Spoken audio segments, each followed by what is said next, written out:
ng'entalo ez'okweyuzaayuzaamu mu National Unity Platform zikyagendera ddala mu maaso wakati w'ababloggers ab'enjawulo, ate ffe tukuleetedde amawulire gano nga gakwatagana ku Geno owa Geno Yoweri Tibuhaburwa Museveni. Geno ono nga y'atwala akabinja aka CMI ng'amanyiddwa nga Abel Kandiho kyaddaaki adduse misinde mu ggwanga ery'e Kenya waatemezeddwako nti essaawa yonna bagenda kuba bamukwata. Omukulu ono Abel Kandiho yagenda mu ggwanga ery'e Kenya mu ngeri ey'obubba olw'ensonga nti yayita ku ttaka nga civilian nga teri asobola mutegeera. Mugenda mu ggwanga eryo yagenda asobole okuba nga afuna obujjanjabi olw'embeera gye yali alimu, naye ate mwattu ffenna tumanyi nti omukulu ono y'omu ku basajja abali ku wanted list eya United States of America, naye ate we yakizudde nti wandibaawo olukwe olumukwatira mu ggwanga ery'e Kenya.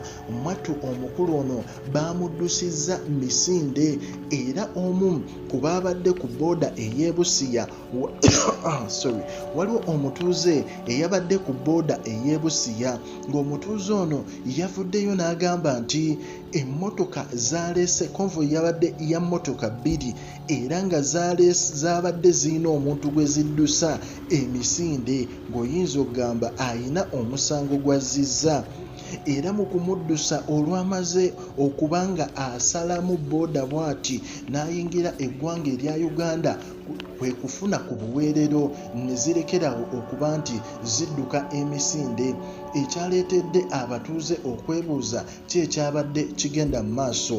Era oluvannyuma ne bafuna okutemezebwako nti eyo konvoyi ebadde ya mukulu amanyiddwa nga Abel Kandiho Atwalla CMi, era nga mu mbeera eyo kigambibwa okuba nti ayina kyabadde adduka okuva e Kenya, olw'ensonga nti America bwe kuteekako envumbo muganda wange ne bagamba nti naawe oli ku lisiti y'aba wanted criminals, muganda wange buli w'obeera obeera ku bunkenke, kuba essaawa yonna we bakusanga bakuyoola buyoozi. Era bye byatuuse ku mukulu ono Abel Kandiho, omukulu owa CMI, naye nga essaawa zino yakomyewo mu ggwanga erya Uganda. Tujjukira nti abangi bwe bataddeko envumbo omuli n'omukulu amanyiddwa nga Geno Musale n'abantu abalala Joseph Kony n'abalala bangi, America bwe yateekako envumbo olw'okuviolatinga kye bayita human rights.